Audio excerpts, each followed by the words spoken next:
Good morning, everybody. That's right, it's Rooster Man. Let's do a Riding with Rooster in the Dark edition. I wanted to talk about this Lonnie Teasley thing, because we talked about it Saturday night in the post-game live show, how bad the offensive line has been, and this has gone on for a few years now. I'm still a little bit confused on Lonnie Teasley losing his job, but, you know, Greg Atkins, as Jackpot would call him, the fat Arn Anderson, retaining his position. An analyst who is supposed to be an offensive line analyst and help with the offensive line. Why is this guy still employed? If you're getting rid of Teasley, shouldn't Greg Atkins go too? Just a question. But before we really get into it, don't forget to hit that like and subscribe button. A couple other things I want to talk about on that. So Beamer says that he calls Jeremiah Donati, the athletic director, at 4 a.m. to discuss the dismissal of Lonnie Teasley. And I'm like everybody else. I hate to see any man lose his job. I've lost my job. But this guy made a hell of a lot more money than I did. But, you know, I kind of see the position as a manager and a trained manager and someone that was in upper management for a pretty large corporation. The decision making behind if someone is consistently failing you, one of your assistants, of letting them go. And you've seen it for a long time. Why did it take so long to see the issue and fix it? Now, Sean Elliott will move over, and we remember Sean Elliott took over as interim head coach when Spurrier walked away, offensive line coach for South Carolina, and assistant head coach. Also, was with, I think it was Walford, I believe that's who it was at the time, kind of doing the O-line together. Walford leaves, Elliott takes over. South Carolina offensive line is just fine. You're always going to have some problems on the O-line. I don't think, there's some elite level O-lines out there, but they're going to have breakdowns at times because, let's face the facts. The defensive guys have gotten bigger. They've gotten faster. A lot of these defensive coordinators have figured out how to cause problems for offensive lines. But why did it take so long? This ain't a phone call that you make. And I'll tell you why. Because I went through this, and I've been through this with others. When you have a contract employee, and don't get this twisted, Lonnie Teasley was an employee of the university. He's not some outside boosters or anyone else paying his contract. He's an employee of the University of South Carolina, which means he's an employee of the state of South Carolina. The University of South Carolina is not a private college like a lot of these could make that decision. But you can't just pick up a phone and make a phone call and say, hey, I want to get rid of this guy today. He has a contract. Contracts are written by lawyers, and you have to have lawyers present to figure out the details of how you're going to do it. What is the history of the guy? Where I work, even though I'm in Florida, it's a right to work state, and you can have the ability to fire anyone you want to. But that changes once contracts are written and you become a salaried employee. You can't just walk away from a salaried employee and say, we're done today, and there not be repercussions, because there's chance for lawsuits and everything else that goes on. So this has to be read through by lawyers. Things had to be agreed upon. Buyouts have to be agreed upon. What kind of package are they going to give you once you're released? All this stuff has to be done. So the whole thing about the phone call, maybe it did happen, and you might have said, this is the week we're going to make this move. But this has been in the works for a while. It's just the way business works, and people that understand business know that.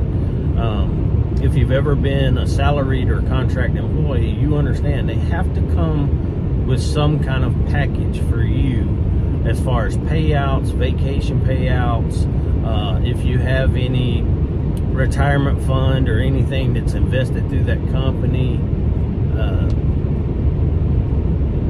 that you get all your money, and you can either withdraw it, you can leave it in there and move it into like a personal retirement fund. But this ain't no phone call that you just say, hey, today I'm going to fire the contract employee, especially with, you're talking a lot of money. I mean, I don't know what Teasley's income was, but I'm sure it's in a couple $100,000 a year as an assistant coach for the University of South Carolina.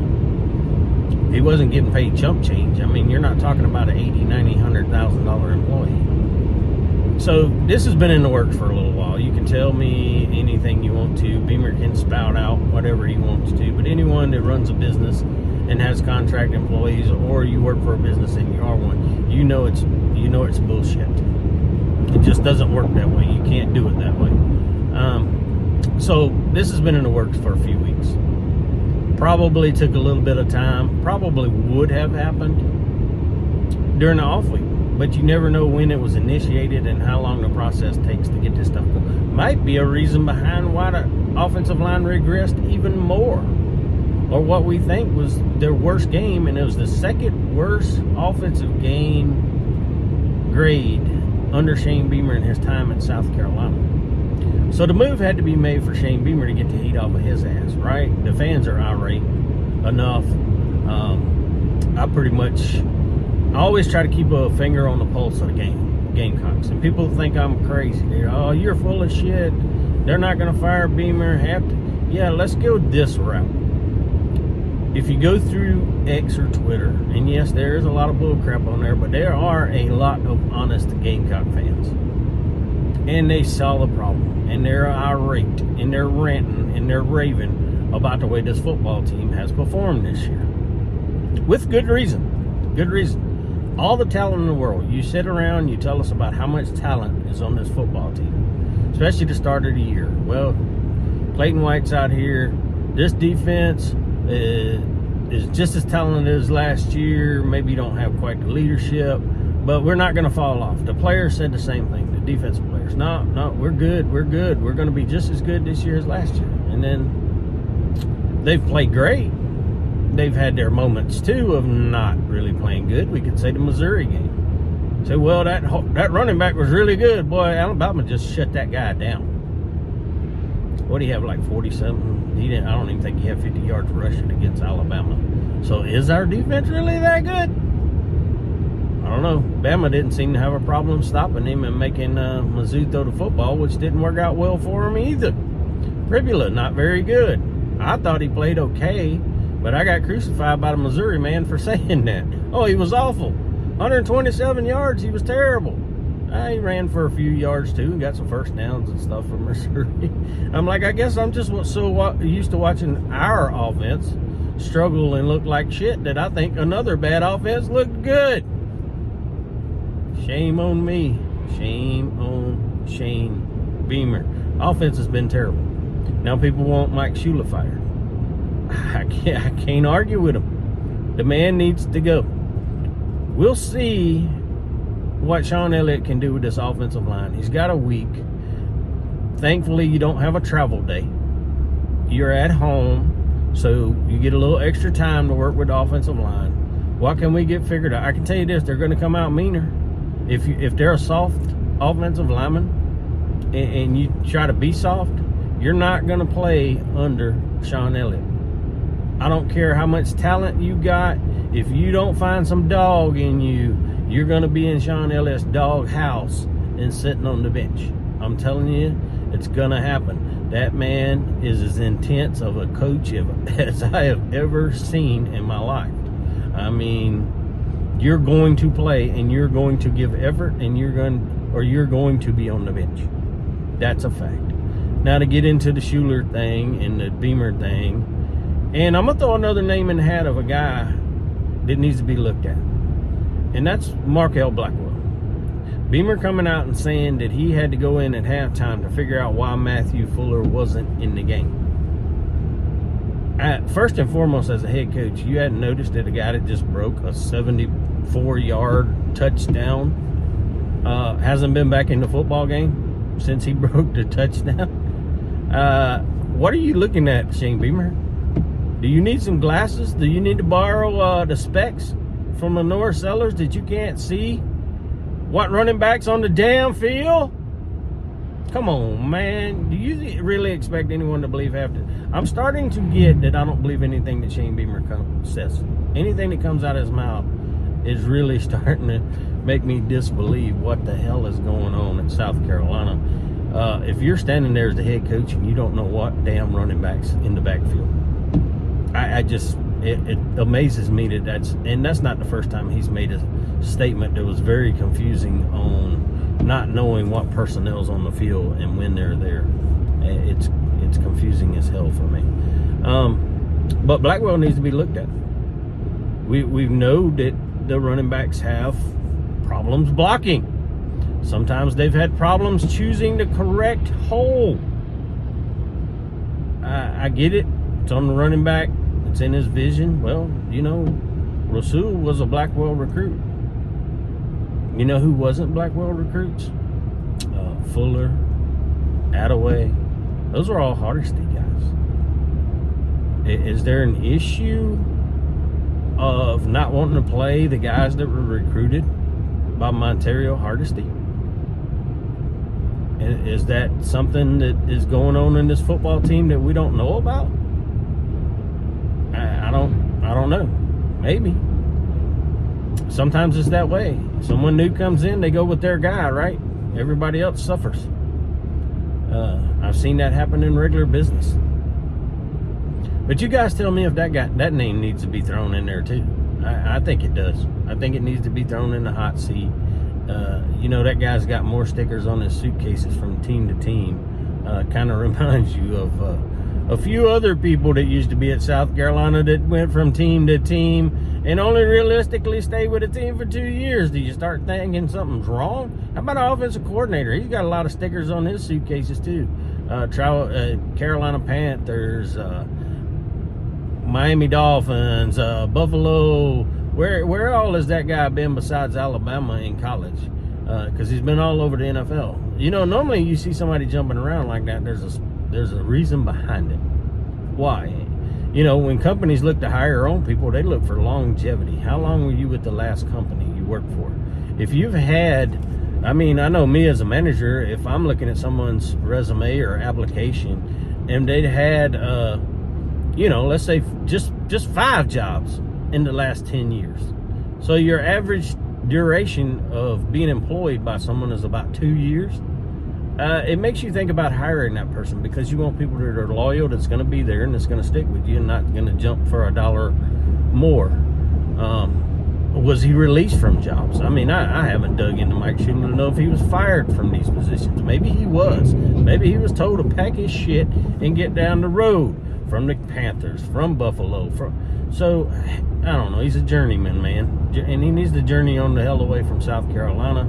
I don't know where he needs to go. Pack up his Volkswagen van, head on out to California somewhere. Maybe he's a good fit in at UCLA. Maybe he heads back down to Miami somewhere, works for FIU or FAU or one of them 7,000 Florida universities down south. But he's not Gamecock. I get the same vibes out of Mike Shula. I got out of Will Muschamp. You just know that guy's not a Gamecock. Now on to Shane Beamer, saving his ass by starting with Lonnie Teasley. Is this a move, Shane Beamer, because the fan base is so pissed off with him right now? Is this an ass-saving move? Knowing you have a new boss man. There's a new sheriff in town, Jeremiah Donati, comes from TCU, made it to the championship game. Now I have people tell me, well, they're not going to bring Sonny Dykes from TCU. He's not an SEC head coach. Shit, I don't know. He's not an SEC head coach. You'd have thought the same thing about some other coaches that's been pretty damn successful. How about Cignetti out there at Indiana that came from JMU? James Madison's head coach. Going out there to Indiana, kicking ass and taking names. Goes out to Oregon and wins a football game. Would anyone thought he's a Big Ten material coach? Didn't know till he got there, right? And they said, well, the first year you give him credit. He took a lot of players from JMU with him, and they were successful. JMU players, very good in the Big Ten. Dave Portnoy, rolling over on everything he said about the Big Ten being competitive with the SEC after this week. Right now they have 2 teams. James Franklin's fired. Shane Beamer's sitting there thinking, oh, shit. The hot seat, buyouts. The James Franklin getting fired shows you that no team is above buying out their head coach if you're not consistently doing what the standard is. What is the standard in South Carolina? It's not the same as Penn State, right? You would say that. Penn State had national championships. They have history. They're one of college football blue bloods. But why does South Carolina not have the same standard? What stops us from having a standard and a demand that our coach perform and bring competitive football to South Carolina and contend for championships, whether that's the SEC or national championship? Why is our standard lowered? Well, the program has never been that great. And with that attitude, it's never going to be that great. We must demand as fans better. And I'm sure Jeremiah Donati did not come to South Carolina to say, oh, I'm just going to leave this program alone and they can stay mediocre and everything's going to be okay. No, he did not. He's a businessman. He's out here signing companies to bring money into the University of South Carolina, into the basketball programs, the football programs, all the athletic. That's his job. Ray Tanner was a good old boy, handshake, kiss babies. Oh, everything gonna be all right. But he hires everybody that is connected in with him. This buddy system shit in sports has got to stop. You don't mix business with friendship. It's got to stop at the University of South Carolina. You can't do it. You cannot do it. And don't get me wrong, I like Shane Beamer. I want Shane Beamer to be successful. But Shane Beamer's got to want to be successful. And within that, he's got to want to make the tough decisions.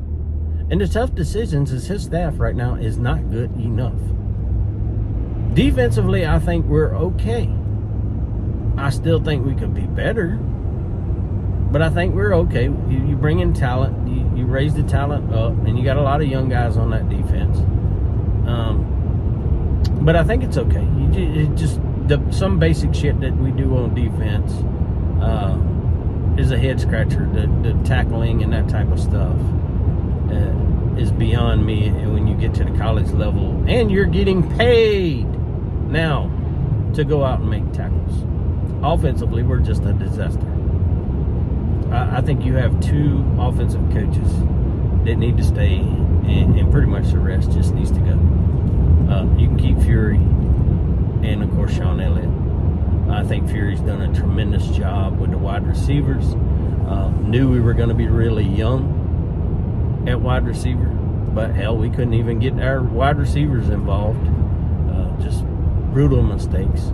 Now, we got some assistants that's going to help out. Sean Elliott will still help out with the tight ends. But Sean Elliott's not a tight end coach. Take the money from Atkins and Shula and Teasley and Blackwell, and whatever you got to do, go out and find a real college offensive coordinator.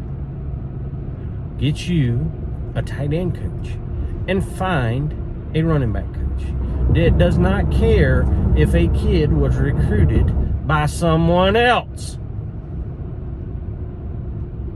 Don't force Sewell down our throat because he's your guy, Blackwell. Don't do it. Don't do it.